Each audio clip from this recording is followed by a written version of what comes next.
Thank you all. Thank you, first of all, for the invitation to talk a little bit more about our project. And my compliments for the project. I had a look at it and it looks really impressive and nice. Well, I'm Bonnie, and together with my family, I live in a former church in which we run a bed and breakfast. We have 2 rooms, and the rooms are located in the tower of the church. As you can see in the logo, the tower is dominating in the logo, and we ourselves live in the back of the building. We have a very nice garden surrounding the building, and usually one of the first questions is, where is the graveyard? Well, there is no graveyard around the building, so we just have a lovely garden full of fruit trees. First, I would like to tell you a little bit about our story and why we bought the church. So we can move on to the next slide. Sorry, it's frozen there. Oh, there. Yeah. My husband and I, we lived abroad for many years, and in 2019 we decided to return to the Netherlands, mainly because we wanted to be closer to our family. We came across this project and it immediately appealed to us. We really saw a big potential, and decided to make a plan to buy the church. It was quite a big step moving from Beijing to a small village like Jinsum, which only has 1,300 inhabitants, but well, we took the step. One of the reasons was that whilst living abroad, we saw the big potential of Friesland and the northern provinces of the Netherlands as a tourist destination. Fortunately, now the provinces themselves also see that and acknowledge that and work on that. But 10, 20 years ago, that was a different story. And I think the provinces were lagging behind in the using their tourism potential. Our idea was to buy the church and have it as a center where we would, from which we would promote the northern part of the Netherlands to the Russian and the Chinese market, since we lived in Russia and China before. Well, that never happened because we opened in 2019 at the same time when COVID started, so no Chinese market for us. And after COVID was more or less gone, the war started, so no Russian tourists either. So immediately we had to change plan and shift the target group. And well, the Dutch became our main target group, especially during COVID. And fortunately, during COVID, we could remain open because our rooms are like little studios. They are fully equipped with a kitchen and people have their own little house, so to say. And during COVID, very important, our guests also have their own entrance. So we have a separate entrance. Well, nowadays we receive guests from not only from the Netherlands anymore, but also Germany, Belgium. And last summer, we finally received our first Chinese guests.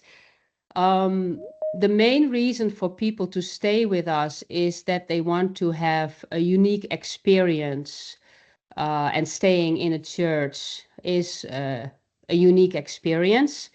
But also people stay with us simply because they are looking for a place where they can relax. They are looking for rest.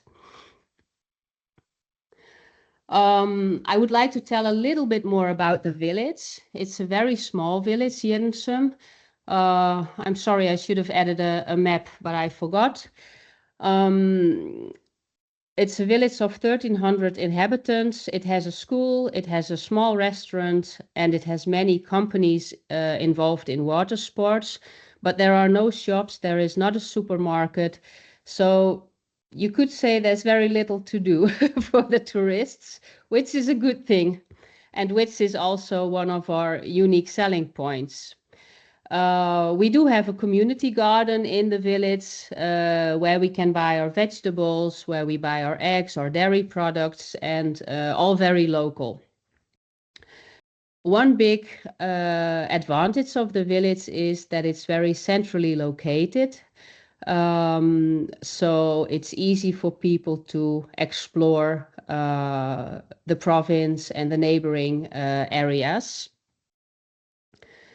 If you look at the picture, you will see that the church is actually a very dominating building within the village.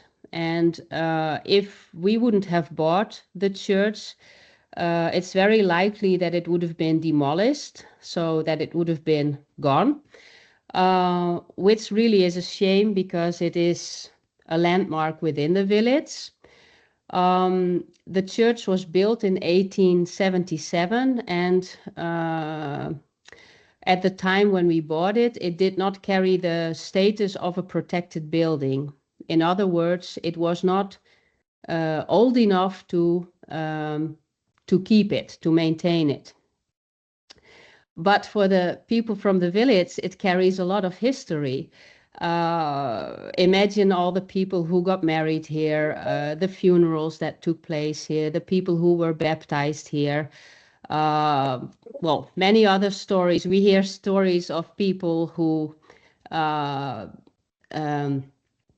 had whatever celebration in our church on a regular basis. For example, the grandfather of our neighbor used to be the sexton of the church, and as a child, our neighbor was always helping him with the maintenance of the church. And I dare to say that he knows the building much better than we do.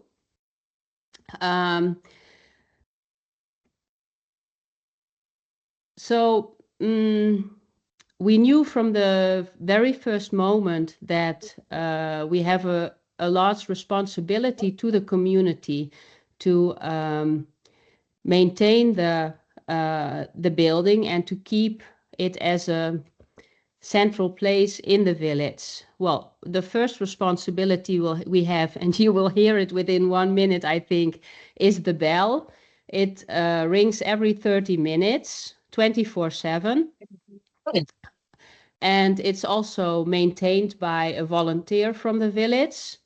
If for some reason it doesn't ring, then for sure the people in the village will remind us that we need to check it and we need to make sure that it does ring. We work with the school. The school comes to our garden for Easter egg hunting, for example. So the school children come in different groups and start looking for the Easter eggs. During the winter season, the village organizes a winter walk, and then we open the doors of the tower, we decorate the building, and like last year, we had the choir of the village singing in the hallway, which was really nice. We had a couple from the village who wanted to get married in the village, but there's not an operating church in the village anymore. That's the bell. So they had their wedding ceremony in our building, and yes, also many people ring the doorbell and ask whether they can see the bell and the clockwork, just because they are enthusiastic about it.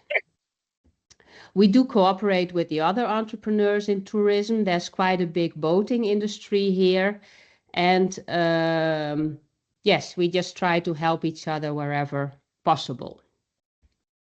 You might wonder why the church was repurposed. Well, Friesland has the highest church density in the world. So you can imagine, with less people going to church, many of the buildings become empty and they become a burden for the church community. So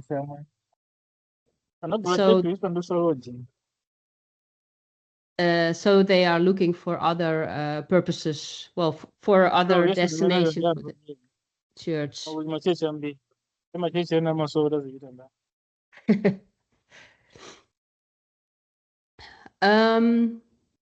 Our guests. Well, we have quite a straightforward target group. Most of the people staying here are 60 plus, all looking for rest. Our way of helping them is that we have no TVs in the room. And in the past 6 years, maybe 2 guests complained about this. But in general, the people say, oh, it's so good you don't have a TV in the room because I really managed to finish reading my book, or we had a nice conversation, we played games. So we really, by a very simple decision, help them to spend their time in a different way. They stay on average 3 till 5 days, so we do manage to keep them longer than 1 or 2 nights. And yes, they find it quite unique to stay in the church. And they also find it very nice and unique that we live in the church, that we live next door. So we always, if they are interested, we will always show them our house and the bell tower, and also tell them about the history of the building. The only complaint that we get is that people cannot sleep because of the silence. Because it is very quiet here. Sustainability. When decorating the rooms, we tried to reuse material from the building that we found as much as possible. And that's why I chose to show you this picture, because at the back you see the headboard of the bed. That is a former door of one of the rooms in the building. And the lamps were also hanging in the church. They had an ugly gray color, but we changed the color, and then it's perfect to use them again. So that's how we have tried to not minimize on comfort, because the building is very well isolated, so people are warm. And but we did try to where possible, we did try to use old material and keep the character of the building as much as possible in the rooms. Also, fortunately, in the past few years, the knowledge when you talk about building and construction has changed a lot and improved. So nowadays it's easier to build in a sustainable way than it was when we started in 2019. When we talk about food, for example, the breakfast, we of course use local food. We get the dairy products, the eggs from the community garden, the bread and the meat. If people eat meat for breakfast, we will get from the local bakery and butcher. But also I bake quite a lot myself, and for that I use the fruit that we grow in our own garden. For the rest, we use eco products, like Mary also told, cleaning products, toilet paper, soaps for the guests, all eco and as little plastic as possible. We also motivate the guests to separate their garbage. We have a big compost thing in the garden, and we ask them to bring their compost garbage to this thing in the garden, and also to keep their paper and other garbage separate, which works well. We improved the flora and fauna in the garden a lot, so it's full of butterflies nowadays and birds, which is very nice. But of course, such an old building has its challenges. The main challenge being the maintenance. You really need to find people who understand a church building in order to help you maintain it. If we talk about the roof, we had a few times after a storm that a part of the roof was blown away by the wind, and not every undertaker can repair it. You really need a specialist to fix it. Fortunately, because there are so many of these buildings in this area, these people exist. But also the age of the building makes sustainable measures like using solar panels on the roof a challenge, or impossible, difficult.